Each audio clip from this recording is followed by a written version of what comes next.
तीव्र भाग्य साधना प्रायः साधक भाग्य उदय साधना की उपेक्षा कर देते हैं, परंतु साधनाओं में या अन्य कार्यों की सफलता में भाग्य की अत्यंत महत्वपूर्ण भूमिका होती है। भाग्य दोष के कारण व्यक्ति मात्र कुछ अंकों से परीक्षा में अच्छी श्रेणी प्राप्त करते करते रह जाता है। व्यापार में पूंजी निवेश करता है, परंतु परिश्रम के बावजूद अप्रत्याशित लाभ नहीं मिलता है। नौकरी के लिए आवेदन किया जाता है, परंतु योग्यता होते हुए भी आप वंचित रह जाते हैं। समस्याएं और असफलताएं आपके पास से ही आती रहती है। इन सब का कारण भाग्य दोष ही है, जिसे साधना द्वारा मिटाया जा सकता है। साधना द्वारा भाग्य में वृद्धि की जा सकती है। अपने जीवन में इस मंत्र को साध कर भाग्योदय का रास्ता प्रशस्त किया जा सकता है। आज की इस मशीनी युग में जीवन अत्यंत खोखला नीरस बनकर रह गया है। जीवन में सरसता, आनंद, भोग, विलास, प्रेम, सुयोग, पति पत्नी प्राप्ति के लिए भाग्य का मजबूत होना बहुत जरूरी है। इसके अलावा इस साधना से वाक सिद्धि के गुण भी आ जाते हैं। उसमें आशीर्वाद और श्राप देने की शक्ति आ जाती है। उसकी वाणी में माधुर्य और सम्मोहन व्याप्त हो जाता है, और जब वह लोगों के बीच बोलता है तो सुनने वाले उसकी बातों से मुग्ध हो जाते हैं। इससे शारीरिक सौंदर्य एवं कांति में वृद्धि होती है। रूप यौवन में निखार आता है। इस साधना के माध्यम से हृदय में भी आनंद रस का संचार होता है।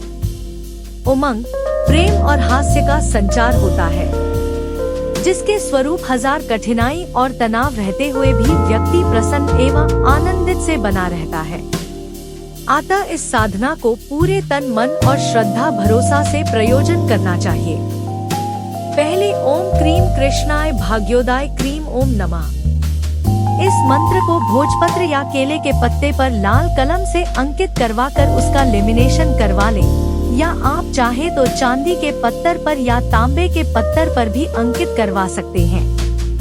इस मंत्र को विधि पूर्वक यानी पंचोपचार द्वारा, जिसमें अक्षत, रोली, सिंदूर, फूल, धूप, दीप, अगरबत्ती, गंगाजल से पूजा कर लें। फिर इसे आप लगातार 108 बार 11 दिन तक बोलकर सिद्ध कर लें। फिर इसे अपने रोज की पूजा करने के बाद इस मंत्र की पूजा कर 108 बार जाप कर लें। जाप लगातार 11 दिन करना है, तभी यह सिद्ध होता है, बीच में छोड़ना नहीं है। इसे आप एक दूसरी विधि से भी कर सकते हैं। चाहे तो इसे एक बार ही 1008 बार बोलकर सिद्ध कर लें। फिर रोज इसे अपने दैनिक पूजा के साथ 108 बार बोलकर जाप करें। इस मंत्र को आप अपने जीवन पर्यंत तक साध लें। इस साधना में आप पूरे तन, मन, आस्था और विश्वास से करें। आप देखेंगे कि शनय शनय आपके भाग्य में वृद्धि हो रही है।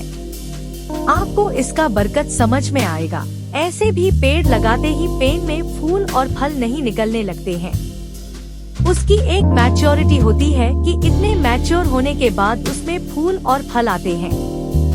क्यों न उसमें कितना भी खाद्य पानी डाला जाए। किसी भी चीज की पूर्णता के लिए ईश्वर के यहाँ से एक समय निश्चित है।